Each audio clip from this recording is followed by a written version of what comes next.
tocarlo porque tiene relación con el examen.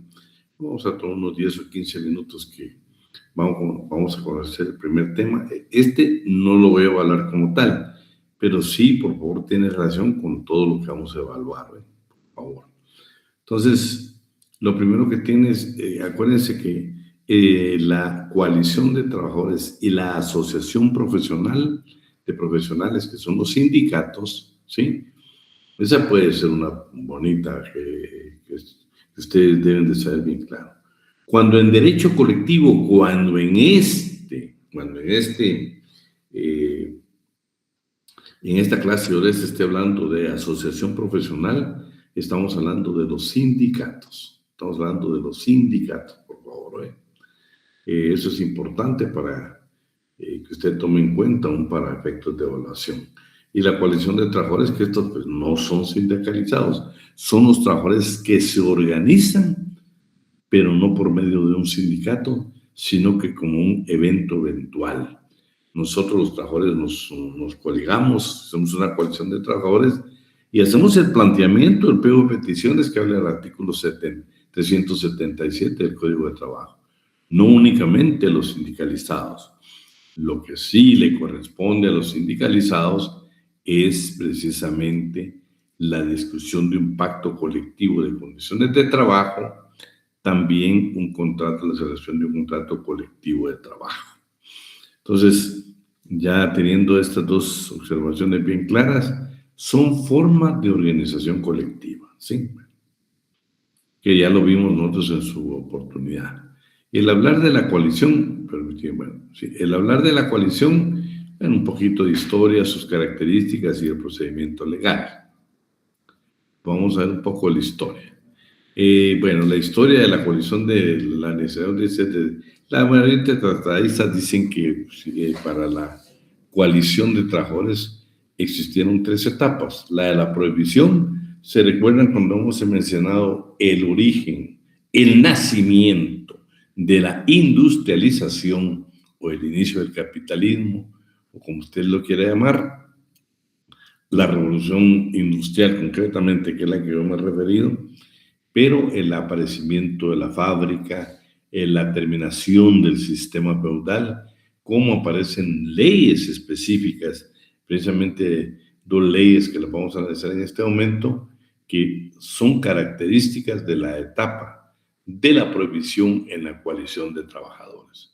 Luego el de tolerancia, claro, pues yo hubo necesidad de indicar y decir, bueno, señores, no, los trabajadores tienen derecho a organizarse, los trabajadores tienen derecho precisamente a tienen derecho a hacer su pliego de peticiones, tienen derechos que no se les pueden quebrantar, no se les pueden violentar como seres humanos, Imagínense las horas excesivas de trabajo, no, como seres humanos es imposible que podamos rendir.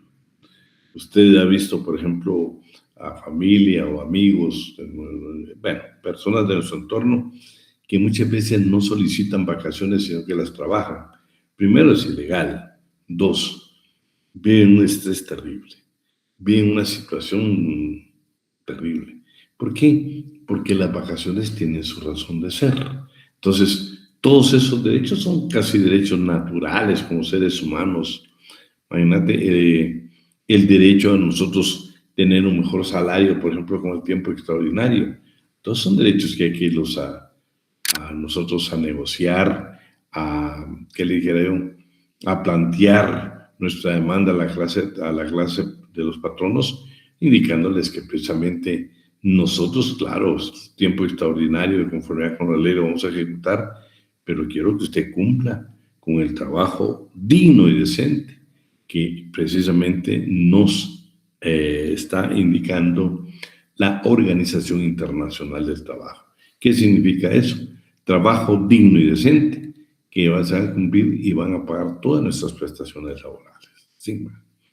Pero lo vamos a ver, el de tolerancia, tenemos el de tolerancia, tenemos el de tolerancia y por último el reconocimiento por la legislación, ¿sí? Que nosotros sabemos que hasta antes de 1947 no estaba reconocido como tal ese derecho. Sí, ya a partir del 47 no solo se reconoce la coalición de trabajadores, sino también el reconocimiento de los sindicatos como instituciones de derecho público, como asociaciones profesionales. Bueno, la etapa de la prohibición. Aquí sí quiero que me ayuden porque en parte el material que les envié para el primer parcial nos vuelve a hablar, a narrar precisamente algunos tipos de disposiciones legales que hubieron.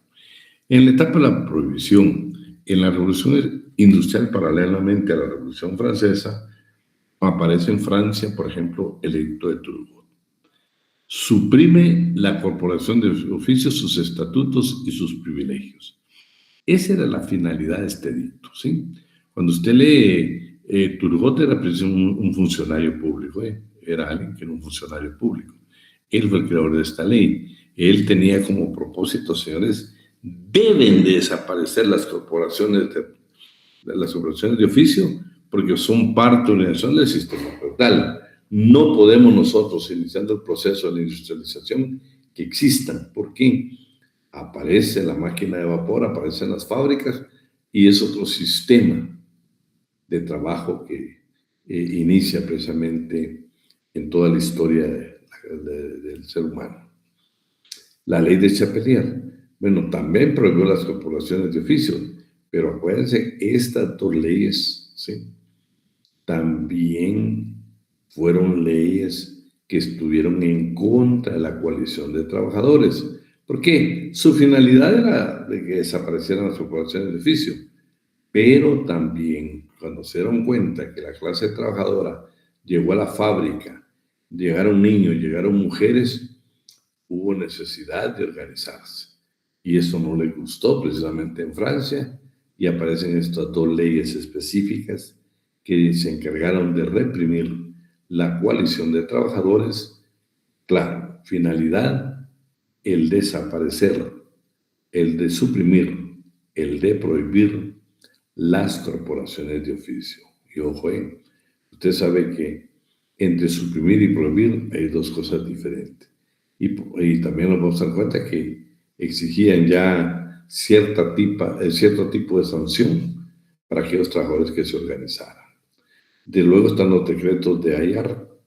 Dice, prohíbe el derecho de organización profesional, o sea, las naciones, sindicatos, y combina a concertar los salarios por libre convenio con los patronos. Lo que está indicando esta ley es de que dice, bueno, señores, sí está prohibido el derecho de organización profesional. Están prohibidas las asociaciones o la coalición de trabajadores. Está prohibido, no se puede. Porque aquí, en este nuevo sistema, usted es libre de hacer la contratación. Usted trabaje con el patrón lo que más considere oportuno, de acuerdo a sus condiciones, y usted, patrón, no tiene la libertad de contratar a los trabajadores que usted considere. Ese fue el propósito precisamente de este decreto de Ayar. También está, aquí estamos, la ley 22 del año 11. Contenía un capítulo relativo al delito de coalición. Sin embargo, sí permitió que las cámaras consultivas, o sea, organizaciones de patronos que tenían comisión a analizar las necesidades y los medios para mejorar la producción de la manufactura, las fábricas, las artes y los oficios. Fíjense que en 1803 esta ley, ¿sí?, dice que ya tenía la coalición como delito, la coalición de trabajadores. Sin embargo, sí permitió la coalición de patronos a través de cámaras consultivas y tenían participación en la producción. O sea, era una ley muy específica en cuanto a reprimir, pero en cuanto a otorgar derechos de organización a los patronos. Y el Código Penal francés de 1810, que estableció la prohibición de constituir asociaciones de más de 20 personas. Es más, cuando se lee un poco la historia, vamos a encontrar que este Código Penal y otros códigos llegaron a considerar la pena de muerte para aquellos trabajadores que tuvieran el deseo de asociarse a través de coaliciones. Para efectos de examen, sí vamos a analizar el de Turgot y Chapelier También vimos otra, ¿se recuerdan? Hubo otra disposición legal que comenzó a prohibir. Y dijo, bueno, señores, estos dos, el edicto de Chapelier y todos estos decretos son extremadamente represivos en contra de la clase trabajadora. Entonces, por supuesto, la parte evolutiva de la misma industrialización, del mismo capitalismo, se dio cuenta que también había que tener algunos derechos y respetar derechos de la clase trabajadora, ¿sí? La de la tolerancia, 1824 en Inglaterra, ¿sí? Ya aparecen las primeras organizaciones con el propósito de deroga la legislación represiva eliminando el carácter criminal de las coaliciones. Imagínense, ya esta parte, alguien de ahí que nos pueda traducir eso, por favor, al español. ¿A quién tenemos ahí en inglés? ¿Qué está pasando? Son muy jóvenes. Vamos a, se lo voy a preguntar yo. Licenciado, ¿puede repetir lo que quiere que hagamos? Perdón. Mira, el primer, Carlos, donde dice 1824 en Inglaterra. Ok, en 1824 en Inglaterra, la Combination Laws Repeal Act deroga la legislación representativa eliminando el carácter criminal de las coaliciones. Pero para efectos de que entendamos bien, ¿quién nos traduce esa parte de la...? Creo que... Combinación de leyes para revocar o algo. Bueno, entonces... No, leyes para repeler actos. Pongamos que ya hayan disposiciones, o sea, era un como conjunto de disposiciones legales precisamente para derogar estas leyes represivas. Bueno, estamos en Inglaterra, que también existían leyes represivas. También dice que en Inglaterra se permitieron asociaciones de compañeros que subsistieron dentro de las profesiones establecidas dentro del derecho corporativo que duraron hasta 1840. Cuando hablo de derecho corporativo es que se permitieron asociaciones en Inglaterra hasta 1840, pero dentro del derecho privado, ¿sí? Dentro del derecho privado. O sea, no eran corporaciones que defendieran o asociaciones que defendieran derechos de trabajadores, sino que eran precisamente parte del derecho corporativo. También en 1824 la sentencia norteamericana denominada tolerante estableció mantener un criterio restrictivo hubiera provocado disturbios y violencias que hubieran repercutido en la incipiente industria. Bueno, esta sentencia tolerante nosotros la tenemos desarrollada, no sé si en material, Este es interesante porque está iniciando precisamente el capitalismo, la industrialización, y entonces lo que trata Estados Unidos de decir es, señores, no podemos reprimir de esa manera al trabajador, también tiene derechos. El reprimirlo va a provocar disturbios y violencia, y eso va a afectar este nuevo sistema que es capitalismo o bien industrialización. En Francia, dice, entre los años 1830 y 1840, las naciones obreras tuvieron participación histórica y en la industria de seda, los obreros lograron obtener un contrato colectivo con el patronato, el cual incluyó el patronato. Miren qué interesante. Cuando nosotros hablemos de los contratos colectivos, prácticamente Francia fue el pionero, uno de esos trabajadores de la industria, donde tuvieron la oportunidad de discutir un contrato colectivo con un patronato, o sea, con patronos, ¿sí? Y me imagino que cuando habla de patronato, porque estaban asociados. Lo interesante es que ya se discutió el primer contrato colectivo de trabajo, que como yo les he dicho, lo que señala nuestro Código de Trabajo, ¿qué es un contrato colectivo de trabajo? Aquí en Guatemala está establecido que únicamente lo pueden celebrar los sindicatos. Es derecho vigente, pero no positivo, porque no se aplica la figura del contrato colectivo en Guatemala. Y en Estados Unidos de Norteamérica, también en 1859, aparece la Noble Orden de los Caballeros de Trabajo, organización que tenía como fin sustituir el sistema de trabajo asalariado por el de sociedad cooperativa mediante la educación y un sistema normativo. Bueno, trataron de buscar ellos, decir, no hablemos nosotros del salario, sino que hablemos de una sociedad cooperativa. Vean, uno ve las instituciones, que son primero nosotros hablamos de cooperativas.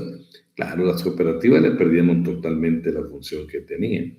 Yo les digo, las cooperativas iniciaron con un proyecto a favor de la clase trabajadora y al final, si ustedes ven, ahora pues son casi instituciones como que fue el sistema bancario, ¿no? Ya casi nos toca a nosotros que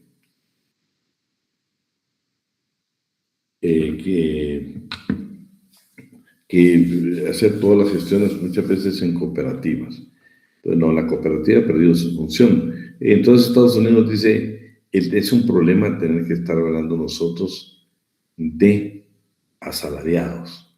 ¿Por qué no mejor? Y precisamente esta organización, la Noble Orden de los Caballeros de Trabajo, dice, bueno, está bien que tengan derechos, pero ¿por qué no hacemos sociedades cooperativas de trabajadores a través de la educación y de un sistema normativo que poco a poco vamos indicando cómo deben llevarse a cabo las relaciones entre patrón y trabajador?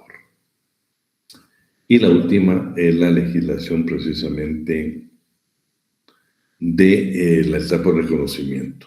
En Guatemala, hablamos que fue en 1947, nos deja un poco de duda la historia cuando habla. Yo les hablaba a ustedes que en tiempo general Ubico habla que el sindicato o la organización de trabajadores de Cementos Novela estalló en huelga. Y eso fue en 1931. Pero oficialmente los sindicatos aparecen hasta 1947. Es más, los sindicatos fueron duramente reprimidos posteriormente. Hoy por hoy, pues yo no veo ningún tipo de represión en contra de los sindicatos, sino lo que tratan de evitar muchas veces son los abusos de algunos sindicatos. Y con mucho respeto lo digo, con mucho respeto. Yo pienso que el sindicato como tal, cuando se propone a trabajar por la clase trabajadora, lograría grandes beneficios a través de la negociación colectiva. Yo estoy totalmente de acuerdo. Yo le digo, las veces que me han invitado a mí precisamente a analizar pactos colectivos de condiciones de trabajo, me recuerdo que hubo una época en Guatemala, ustedes, de que casi todos agregaban que para Navidad a la clase trabajadora el patrón no le debería proporcionar, más que todo en el Estado, una pierna, también pago. Yo diría, ¿hasta dónde verdaderamente podría ser una reivindicación de carácter económico que nos den una pierna o un pago? Sí, siempre yo les digo, nunca estuve de acuerdo con eso. Bueno, ya fue diferente cuando cambian porque hubieron problemas hasta de tipo penal, investigaciones muy fuertes en contra de los sindicatos y abogados que celebraban los pactos colectivos y entidades del Estado que precisamente algunos pues tuvieron que cumplir penas por este tema. Pero lo importante es entonces de que nosotros debemos de estar conscientes que ya los derechos de la clase trabajadora, no, lo debemos de decir, pues aparecen los famosos bonos, que por no negociar que vaya al salario, se han creado también los bonos. Tenemos más de 30 años en el Estado de no ver que no hay un incremento de salario para todos los trabajadores del Estado. No, lo que ha existido son negociaciones de bonos. Por eso me recuerdo que desaparecen estas prebendas que otorgaban a los trabajadores y aparece, por ejemplo, el bono navideño. Ustedes han escuchado que está el bono del pescado, está el bono escolar, tantos bonos que se han creado. Es beneficio para la clase trabajadora. Pero si leen un poco la historia, se van a encontrar que hace muchísimos años hay un incremento general para trabajadores del Estado.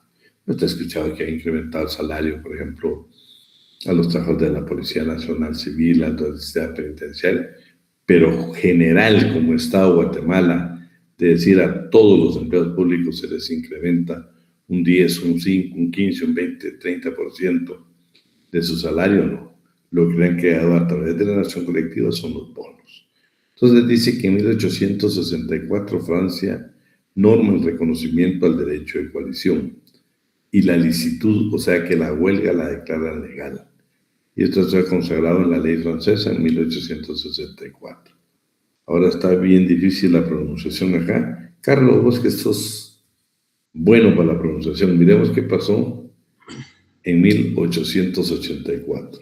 En 1884, la ley Waldeck-Rousseau, abrogada por la ley de Chapelier y el edificio de Turgot, se legaliza el derecho de organizarse en asociaciones. Bueno, yo les decía de que este tema quería que lo viéramos porque tenía relación. Esta ley, precisamente de Waldeck, dice que abroga, o sea, esta ley viene a suprimir, a eliminar la ley de Chapelier y el edicto de Turgot, que tenían la prohibición de la coalición de trabajadores. Ya esta ley da derecho a la clase trabajadora precisamente a organizarse como tal, ¿sí? Para que defienda sus derechos. Esta se la puedo preguntar, porque esta es importantísima. Miren. Anula, suprime, abroga dos leyes represivas, que era la ley de Chapelier y el edicto de Turgot. Sí. Ojo con eso, por eso quería que viéramos este tema que sea así rapidito. Vamos por el 8, ahí estamos. Bueno, las definiciones. Es diferente, estamos hablando de la coalición, no de los sindicatos, estamos hablando de la coalición, ¿sí? La coalición de trabajadores, por ejemplo, Guillermo Cabanela, si dice otro tratadista, define en la coalición la acción concertada.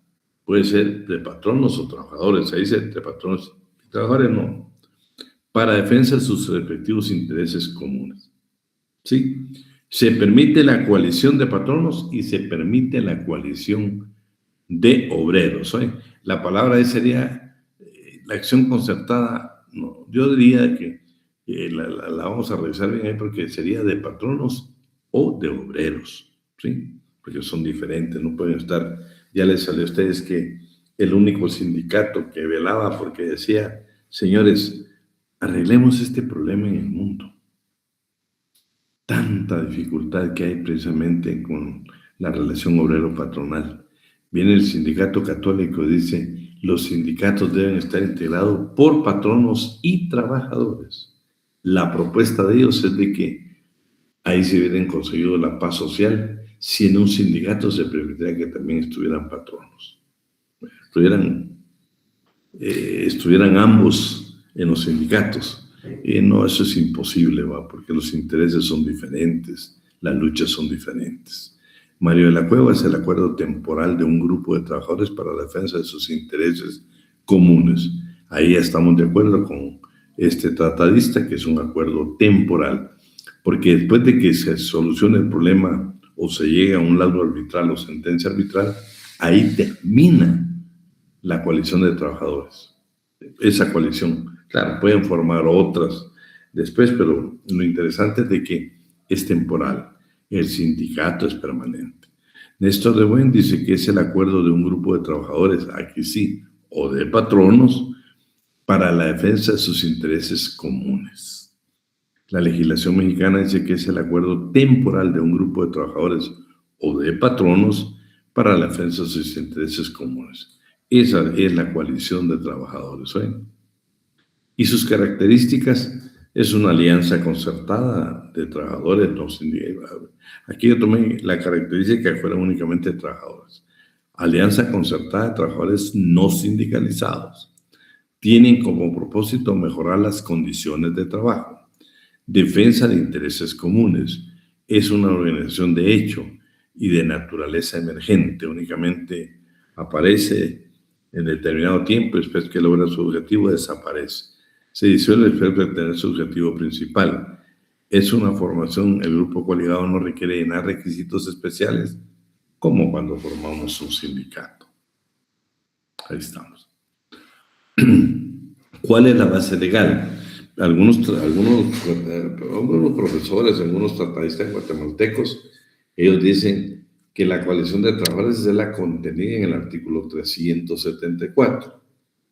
Yo lo que creo es que sí podría llamarle una coalición de trabajadores, pero la que está establecida en el artículo 377, esta es valedera. Ya hemos leído el 374. ¿Qué dice el 374?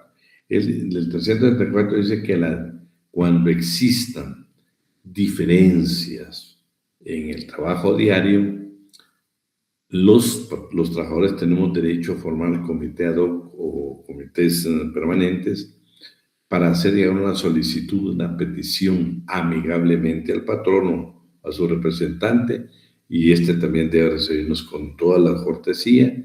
Y primero, la propuesta que hace el arreglo directo es que lo arreglen entre patrón y trabajador, y si no, pongan amigables componedores. Para mí eso lo que existe es una unión de trabajadores. Claro, es una coalición, pero más es unión de trabajadores. Ya la que está en el 377 que ya hemos leído es clara.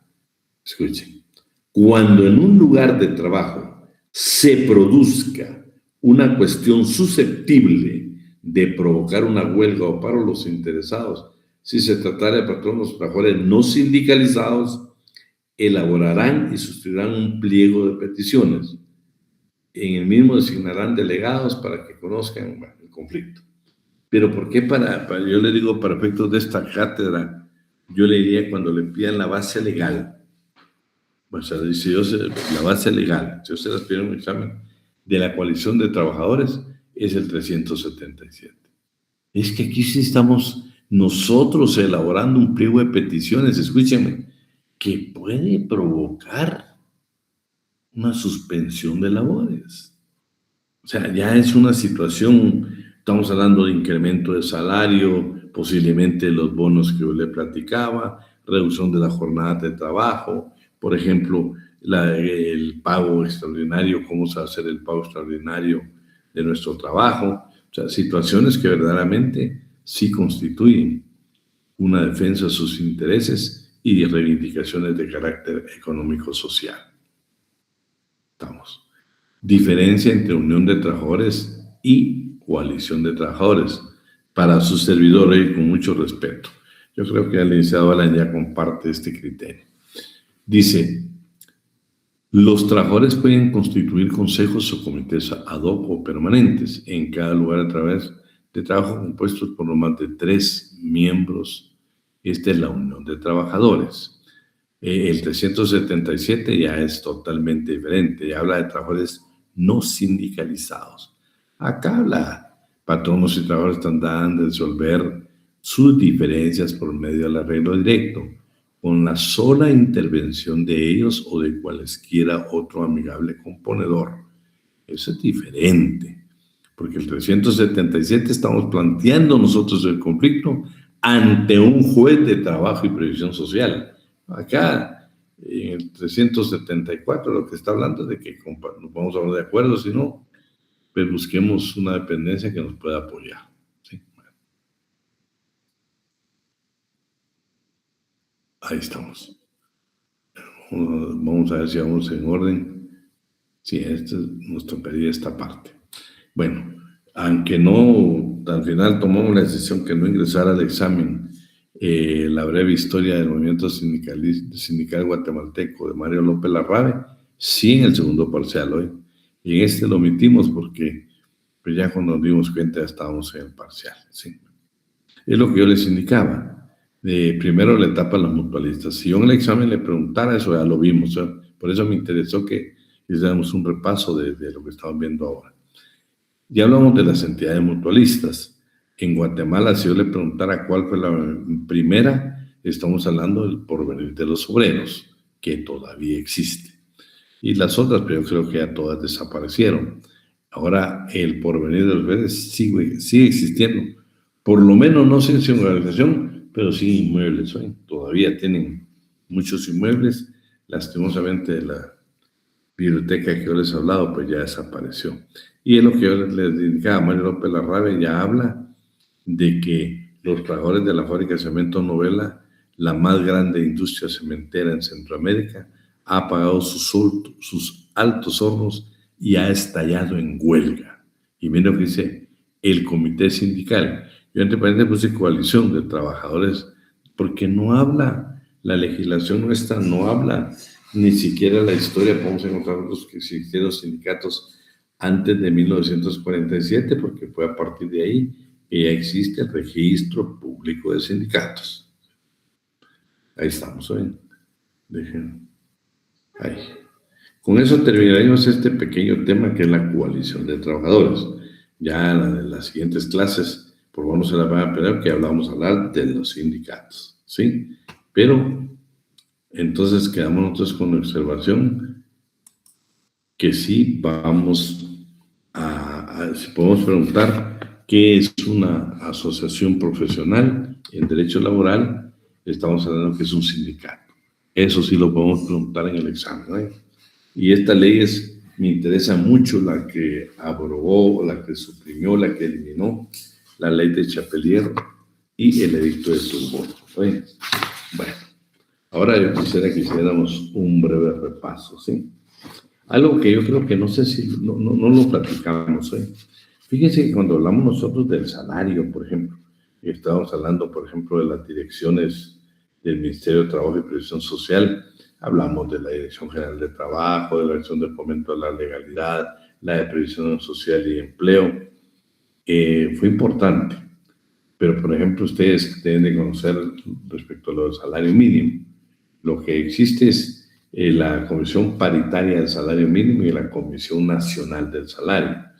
Lo interesante es de que siempre hay participación de trabajadores, pero ya en la Comisión Nacional del Salario, por favor, quien la preside es el Director General de Empleo. Este es un agregado para efectos de examen, ¿no? Para efectos de examen. Ya se lo puedo preguntar.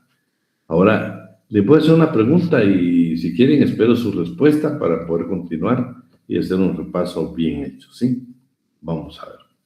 Ahí levante la mano, si no me contesta, pues damos por terminado, porque yo lo que quiero es la participación. Sé que antes de Derecho Laboral, pues tienen una materia antes el día lunes, pero el próximo miércoles nos estamos rifando el físico en Derecho Laboral, ¿sí? Vamos a ver, pues. Vamos a ver, bueno, yo creo que hablamos de los menores de edad, ¿sí? Indique qué limitación establece nuestra legislación laboral guatemalteca para un trabajador menor de edad. No estamos hablando de 14, no. Un trabajador menor de edad, o sea, de 15 a 18 años. De todo lo que vimos, tiene derechos, ya hemos hablado. Derecho a percibir su salario, a firmar su contrato, o sea, derecho a pertenecer a un sindicato. Pero ¿qué limitante tiene que la vimos? ¿Se recuerdan? Que no puede trabajar en horarios nocturnos. Esa es una, muy bien. Aunque esa es una prohibición, ¿oíste? Vamos a dejar lo que nos dice Carlos, lo vamos a dejar como prohibición. Por ejemplo, que no pueden trabajar en la jornada nocturna, que se le debe reducir su jornada de trabajo. Pero una limitante que tiene, un derecho que se les limita.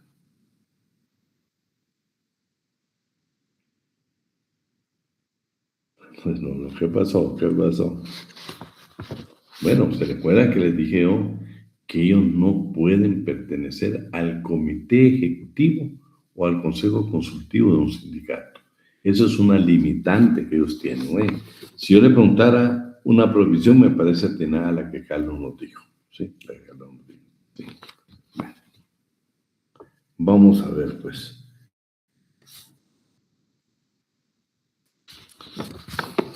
¿A qué dirección se debe de enviar la copia de los contratos individuales de trabajo? Acuérdense que una le queda al patrón, otra le queda al trabajador. Pero ¿a qué dependencia del Ministerio de Trabajo y Previsión Social se le envía la otra copia?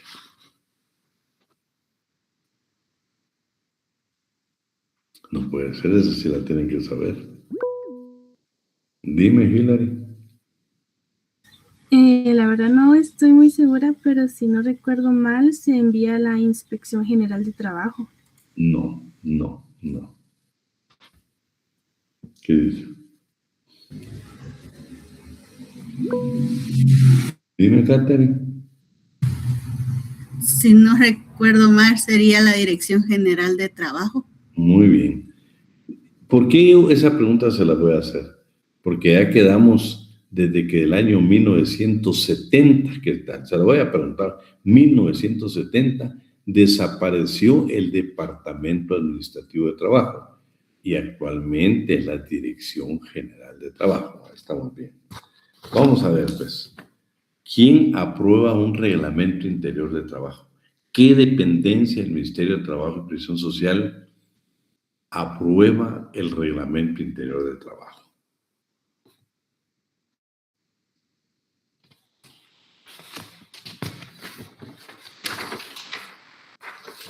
¿Quién le toca?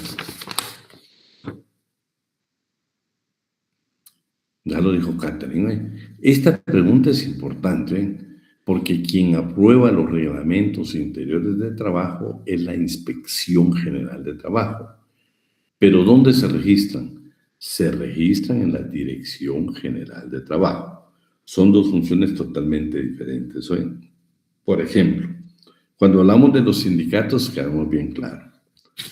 La inscripción de sus estatutos, el reconocimiento de la persona jurídica de un sindicato, la aprobación de sus estatutos y su registro le corresponde a la Dirección General de Trabajo.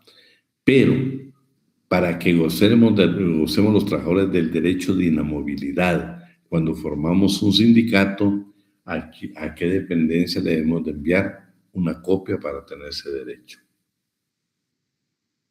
¿A la Dirección General del Trabajo? No, ahí inscribimos la personalidad jurídica, la aprobación de sus estatutos y su registro. ¿A quién? Para que nosotros gocemos del derecho de inamovilidad, eso lo vimos. ¿Qué dice? Le corresponde a la Inspección General de Trabajo. También se recuerdan que les vimos en clase que cuando, por ejemplo, existen los estatutos de un sindicato, pero queremos anotar que todos los trabajadores de confianza, ¿sí?, que estén dentro de la empresa o aquellos que son trabajadores que representan intereses del patrono, va a haber una cláusula donde los vamos a excluir, va a haber una norma en el pacto colectivo donde decimos de que Catherine Dalila Parizo Sánchez es trabajadora de confianza de la empresa, por lo que no puede pertenecer al sindicato. Pero vean, pues, todas las excepciones, estamos hablando de la Dirección General, la excepción es esta también, que para que nosotros excluyamos a los trabajadores de confianza en unos estatutos de un sindicato, necesitamos el visto bueno de la Inspección General de Trabajo. Y otra circunstancia que también la vamos a observar en relación a estas dos instituciones. Por ejemplo, para que el Ejecutivo, por medio del Ministerio de Trabajo y Previsión Social, pida la disolución de un sindicato porque ello no llena los requisitos, imaginémonos su contabilidad, pero especialmente porque son 20 para formar un sindicato y solo tiene 19, no puede el juzgado, porque esto ya es en la vida judicial, disolver el sindicato porque necesita que exista un apercibimiento que lo lleva a cabo la Inspección General de Trabajo. Estas tres características las vimos en clase, hoy las vemos de manera más especial, ¿sí? Vamos a ver una falso y verdadero. Vamos a ver, pues.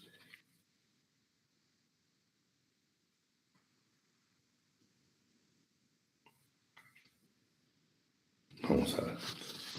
La Inspección General de Trabajo, ¿sí?, a solicitud del patrono, procede a suspender el descanso pre y post cuando ha demostrado que la trabajadora que tiene que estar de descanso trabaja para otra empresa.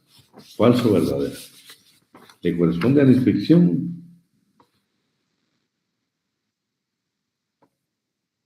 Bueno, no, yo sé que todavía no han entrado al estudio del derecho del trabajo para el examen. No, lo que hablamos aquí es de que, por ejemplo, vamos a poner a Catherine. Si Catherine es una trabajadora y tiene derecho a su descanso pre y post el 100%. Se recuerda que leímos el artículo.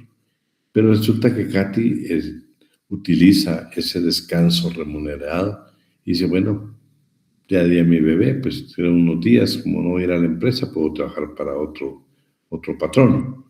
Si la empresa se llega a enterar, a Katy le pueden suspender sus derechos de pago el Instituto Guatemalteco de Seguridad Social o bien la Inspección General de Trabajo. Bueno, se tienen que ir acordando algunas cosas. Vamos a ver esta, pues. Si yo les indicara Casa Contenta, un centro recreativo vacacional del Ministerio de Trabajo y Previsión Social, ¿sí? ¿Estamos con eso? Sí, no le voy a pedir dónde está ubicado.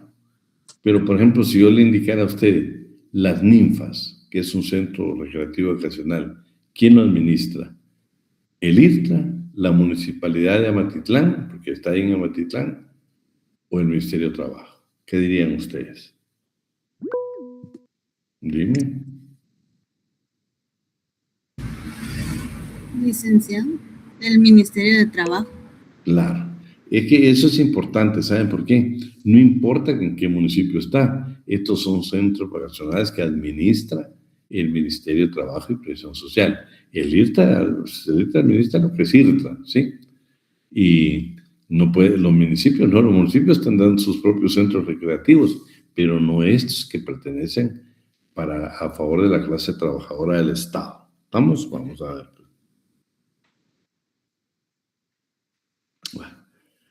¿A qué dependencia del Ministerio de Trabajo y Previsión Social le corresponde, por ejemplo, ver lo relativo al trabajador con discapacidad? Le voy a dar las respuestas para que usted me diga, ¿sí? Dirección General de Trabajo, Inspección General de Trabajo o Dirección General de Empleo. ¿A quién cree que de esas tres direcciones? No, tal vez la voy a aclarar bien. El trabajador con discapacidad pertenece a la Dirección General de Trabajo, a la Dirección General de Empleo o a la Dirección General de Previsión Social. ¿Qué dicen? ¿Quién nos ayuda? Dirección General de Empleo, licenciado. Bueno. Realmente, acuérdate que la Dirección General de Previsión Social pues está un poco ligada a la Dirección General de Empleo, pero lo que dice en la estructura que vimos le correspondía a la de Previsión Social hoy, para efectos de examen que nos quede claro. Vamos a ver, pues. Indique el número máximo de un comité, el máximo de miembros de un comité ejecutivo de un sindicato. ¿Cuánto es lo más que puede tener de trabajadores el comité ejecutivo de un sindicato? ¿Se recuerdan que hay un mínimo y un máximo? Creo que es el artículo 223. ¿Se recuerdan?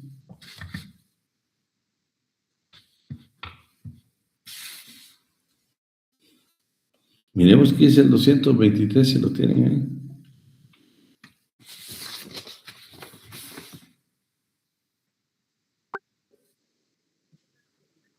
Maestro, mínimo 3 y máximo 9 miembros, si no mal recuerdo. Vamos a ver qué dice el 223. ¿Sale en el código?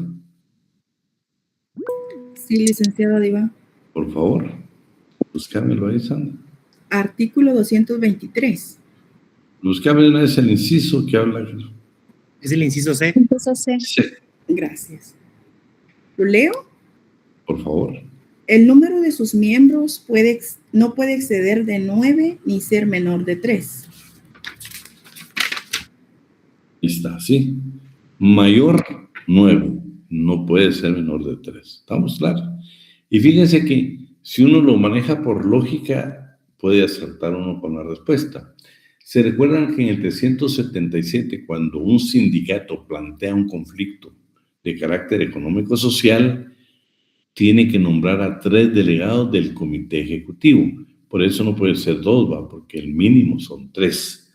Yo creo que el 377, casi por lógica, nosotros podríamos decir que son 3 el mínimo y el máximo serían 9, ¿sí? Bueno, ¿qué otra pregunta tenemos por acá? Esta está fácil. ¿Con cuántos trabajadores se puede formar un sindicato?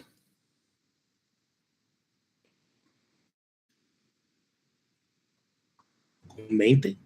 Sí, pero segurito, cuando estamos es con 20 ahí.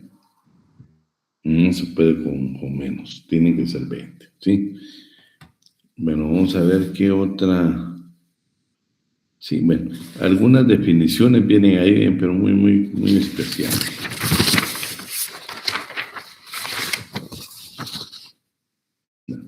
Por favor, me estudian que vimos una definición que son habilidades blandas, ¿sí? Se recuerdan también, vamos a ver, en beca mi primer empleo, ¿sí?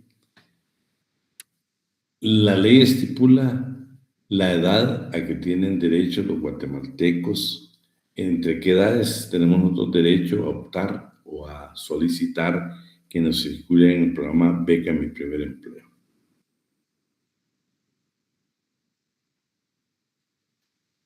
Hablamos de las edades. De 18 a 24, ¿eh?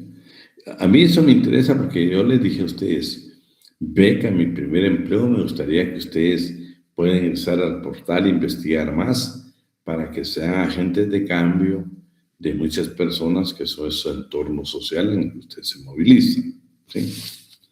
Vamos a ver qué otra cosa vamos a poner. Bueno, ¿quién firma un contrato de trabajo de un menor de edad? El mismo. ¿Qué dicen ustedes? El mismo menor de edad. Bueno, Carlos dice el mismo. ¿Quién dice otro? Catherine lo apoya. ¿Otra respuesta? No. Vamos En a... conjunto con sus padres, debería ser. Ahí está. No, Reina, es exactamente lo que Carlos dijo. Ya no necesitamos autorización de nuestros padres, ¿oíste? La ley nos faculta de comprobar con el convenio 138 de la Acción Internacional del Trabajo y hay un acuerdo, sí, acuerdo gubernativo 260-2019. Ahí está claro que son 15 años y el artículo 31, que va a ser tu complemento, ahí habla que puedes firmar tu contrato de trabajo y percibir precisamente todo tu salario, y lo ampara también una norma del Código Civil. Estamos, pues. ¿Se recuerda que yo les hablé de 2 convenios que Guatemala ya ratificó y que hablan de la obligación de enviar a una dependencia, a la OIT, todos los años un informe de lo que ejecutan las inspecciones? ¿Se recuerdan esos 2 convenios? Todos son 2.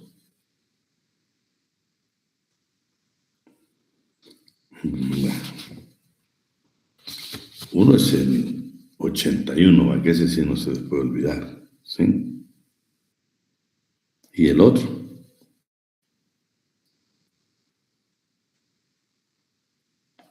no tienen van a tener que estudiar todo eso, ¿no? Les viene algo sobre la Comuna de París. Vamos a ver que, bueno, eso ya lo platicamos. Por favor, yo creo que esta es la pregunta más complicada que puede en el examen hoy. Me estudia porque le estoy indicando en unas preguntas sobre los convenios fundamentales de la OIT, sobre los convenios técnicos y los de gobernanza. Ahí me estudia esa parte, por favor, hoy, por favor. Luego, fíjense que no para confundirlos, nosotros normalmente nos ubicamos en las secciones y en las direcciones del Ministerio de Trabajo y Previsión Social, pero hablamos de los viceministerios. Por ejemplo, De los 3 viceministerios que existen en el Ministerio de Trabajo y Previsión Social, ¿quién sustituye al patrón? Hay 3. Licenciado, ¿podría repetir la pregunta? Disculpe. En ausencia temporal del señor ministro de la señora ministra de Trabajo y Previsión Social, ¿quién de los 3 viceministros la sustituye? El que lleva más tiempo. El de mayor antigüedad, ¿sí? Así lo dice la ley. No el de mayor edad, sino antigüedad, ¿sí? El tiempo está. Y yo les indicaba a ustedes que usted ya la mayoría estuvo con nosotros, sabe que hacemos selección múltiple. Ahora viene falso y verdadero, que es donde usted se tiene que detener a leer despacio, ¿sí? Vamos a ver otra pregunta, pues. Hablando beca mi primer empleo, ¿cuánto tiempo dura nuestro trabajo en ese programa?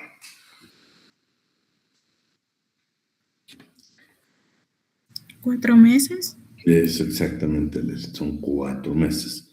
No nos olvidemos que este convenio que tiene el Ministerio de Trabajo con las empresas, el 51% de salarios y de prestaciones e indemnización los paga el Ministerio de Trabajo y el 49% nos paga precisamente la empresa que suscribió el convenio.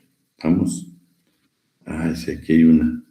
Fíjense que esa no la vimos, pero la vamos a ver, como estamos ahorita haciendo un repaso.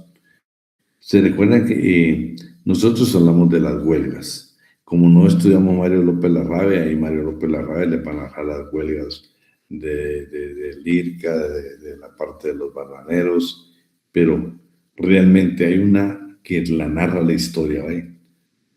Algunos la discuten, pues, porque se varía 1906, otros hablan de 1926, pero, por ejemplo, apareció una que si ustedes leen la historia, por ejemplo, de Justo Urbino Barrios, por ejemplo, ahí van a encontrar ustedes de que en Cantel se dio precisamente la industria textil, ¿no? Eso está hablando, imagínense de qué tiempo la industria textil, la famosa Cantel, existió. Ya se ha tenido pues varias etapas. Usted si lee en las páginas qué es esta empresa, todavía existe, ahora es capital precisamente mexicano. Pero es interesante, porque en Guatemala se considera que la primera huelga realmente de trabajadores se dio en Guatemala en Cantel. Para efectos de examen lo vamos a dejar así hoy, porque no lo señala Mario López Larrabee, que es el tratadista que más información tiene, pero sí no narran otros tratadistas, ¿eh? Entonces, para efectos de examen vamos a creer que fue la industria textil de Cantel, la primera huelga en Guatemala. Y vamos a ver, pues, las mujeres, esta sí la contestan solo mujeres. ¿Y la primera huelga de mujeres dónde se dio? ¿En qué clase de industria? La primera huelga de mujeres. Jóvenes, no sean así, esa sí la vimos. Y es que esa es importante, es histórica. Fue la primera a nivel centroamericano. Dime, Catherine. Era la de beneficio de Café La Moderna. Exactamente, ¿sí? Vamos a ver. Siempre hablando de beca en mi primer empleo, ¿sí? ¿Qué calidad se le da a los trabajadores? Ya vamos a poner ahí que Carlos Mendoza es parte de beca en mi primer empleo, pero él no lo van a catalogar como un trabajador como tal, sino que la misma disposición legal, la misma creación de este programa beca en mi primer empleo, le da una calidad de trabajador. ¿Qué le dice? ¿Será un trabajador temporal, ocasional, un trabajador aprendiz? ¿Qué dicen ustedes que es?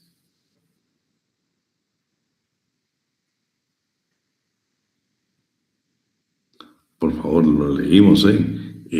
Lo tiene la ley como un aprendiz, ¿sí? Como un aprendiz. Bueno, esta sí también, esta sí la saben, pues. Licenciado. Ajá. Entonces se les puede pagar a ellos lo de la beca de primer empleo menos que el sueldo mínimo. Lo que pasa es que es un programa del Ministerio de Trabajo y Previsión Social, ahí sí pagan el mínimo. Es una excepción. Yo no sé por qué ellos lo califican como aprendiz, si realmente es un trabajador, ¿va? porque el aprendiz que regula nuestro código de trabajo en los regímenes especiales, pues ahí habla de que es el único primero que debe fijar a plazo fijo, y es el único trabajo que se permite pagar menos del salario mínimo. En este no, Carlos, pagan porque pues, es un programa del ministerio, ¿verdad? El ministerio va a tratar siempre de velar por las mejores condiciones para la clase trabajadora. Vamos a ver. ¿En qué clase de trabajadores o qué empresa de trabajadores se logró el primer pacto colectivo de condiciones de trabajo? ¿Están dudas ustedes? Ya me estoy asustando. No creo, ¿verdad? Bueno, las más frescas, pues, como el licenciado Alan. Vamos a hablar un poquito, licenciado, ¿sí? Hablando del 271 bis, bueno, vamos a ver, ¿quién sanciona las faltas de trabajo y previsión social?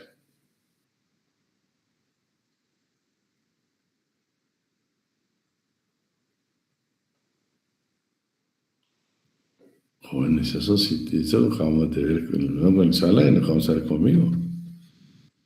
¿Quién sanciona las faltas de trabajo y previsión social? La Inspección General de Trabajo. La imposición de la multa la pone el delegado departamental. El delegado departamental. Estamos. Bueno. ¿Qué entidad del Ministerio de Trabajo y Previsión Social tiene a cargo el registro de faltas de trabajo y previsión social?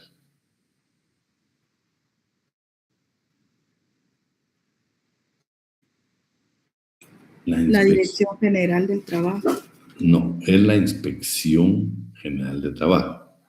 Otra pregunta. Catherine es un patrono y ha sido sancionada. ¿En qué tiempo prescribe para no aparecer en ese registro público de faltas de trabajo?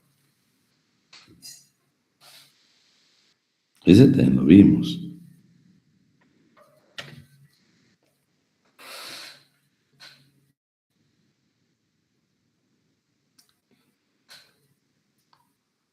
¿Qué pasó? Se me están quedando rezagados. Ahí se la puedo dejar nada más para que la estudien, ¿sí? Bueno. ¿Qué recurso procede cuando yo soy sancionado y tengo derecho, por supuesto, que me asiste mi derecho? ¿Qué recurso administrativo voy a interponer cuando me imponen una sanción por faltas de trabajo y previsión social? Son los dos recursos administrativos. Revocatoria. Muy bien, revocatoria. Que nos quede claro. Revocatoria contra las dependencias. Si es el despacho del señor ministro, es el de reposición. Silencio administrativo en derecho laboral. 8 días. Muy bien. Vamos a ver. Plazo para que nosotros podamos interponer el recurso revocatorio.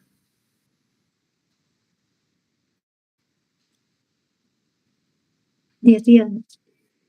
No. ¿24 horas? No. 48 horas. 48 horas. ¿Qué plazo tiene el despacho del señor ministro, el ministro, de resolver? Es así, 24. ¿Qué dicen ustedes? 8 días. Sí, lo dice el mismo artículo 275, ¿sí? Vamos a ver, pues. Después de que ya se interpuso ese recurso revocatorio y se resolvió a Carlos Mendoza como patrono, bueno, le ratificaron y está confirmada su sanción. Terminamos ya el trámite administrativo para acudir a la vía judicial. ¿Qué tipo de proceso debe iniciar Carlos en relación a la sanción que le impusieron?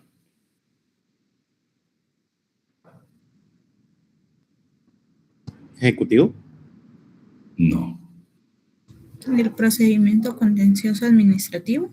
Exactamente. El proceso contencioso administrativo.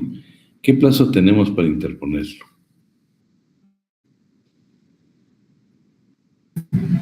20 días. 20 días, eso es, Adrián. Bueno, resulta que ya todo está firme. ¿Qué tiempo tiene la Inspección General de Trabajo para poder presentar el juicio ejecutivo y reclamarnos a nosotros el pago de lo adeudado? ¿Qué tiempo tiene la inspección para presentar el ejecutivo? ¿Qué plazo tiene?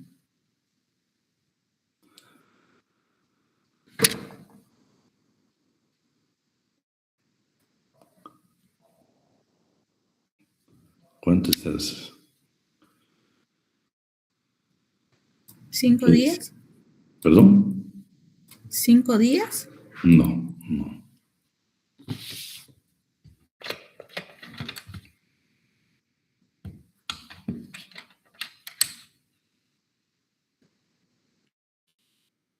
Voy a esperar que lo busquen.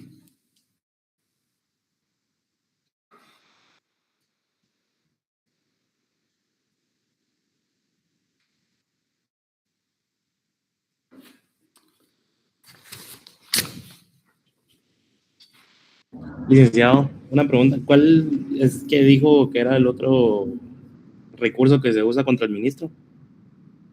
Contra la dependencia del ministerio es el de revocatoria y contra el ministro es el de reposición. La pregunta que tenemos ahorita pendiente a resolver es, ya terminó el recurso, ya terminó el contencioso. ¿Qué plazo tiene la Inspección General de Trabajo para podernos exigir a la vía ejecutiva el pago de la multa impuesta por la infracción a la falta o por la falta de trabajo y previsión social cometida? Entonces, búsquenlo porque si no, no vamos a seguir. 30 días. No.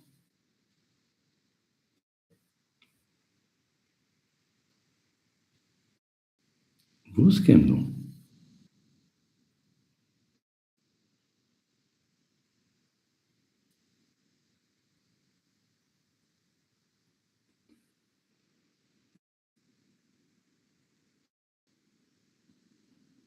Tres meses.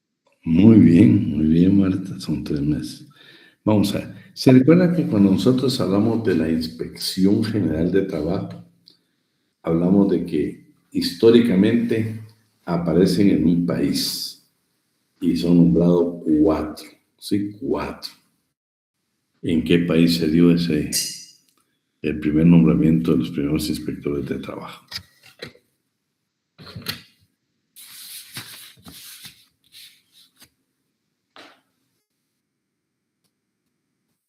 ¿Se recuerdan? Hablamos, la primera que aparece son 4 inspectores que posteriormente le dieron la calidad de funcionarios públicos. Pero, por ejemplo, cuando aparecen, ¿dónde aparecen? Es en Inglaterra, ¿eh? Es en Inglaterra. Siempre ubiquen de que casi la parte más difícil que vio la clase trabajadora fue por el sistema francés y los beneficios que se tuvo precisamente casi siempre en Inglaterra. ¿Eh? Vimos un poco sobre el cartismo, el luquismo. ¿Se recuerdan aquel personaje que quemaba toda la maquinaria que iba a las fábricas? Por favor, me estudian esa parte. Me estudian lo que vimos del Ministerio de Trabajo. ¿Va? No quiero que se pierdan y que está pensando que ese día usted va a decir, ahí miramos qué hacemos. No. Yo voy a estar muy pendiente de ese día del examen, ¿no? Muy pendiente de ustedes, ¿sí? Entonces, por favor, tenemos tiempo para estudiar. Yo quiero que lo hagamos. Pero hoy hicimos un breve repaso, el más general. 2 últimas preguntas, ¿sí? 2 últimas preguntas, ¿sí? Vamos a ver. Se recuerda, para ser director general de trabajo, bien, para ser inspector general de trabajo, hay ciertos requisitos, pero hay uno que establece la Constitución. ¿En qué artículo de la Constitución está el artículo que se requiere para ser inspector general de trabajo o director general de trabajo?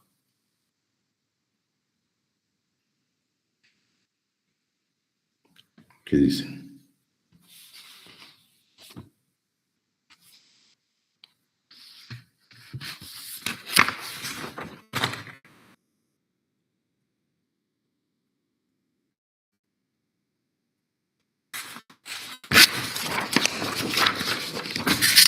¿Qué pasó?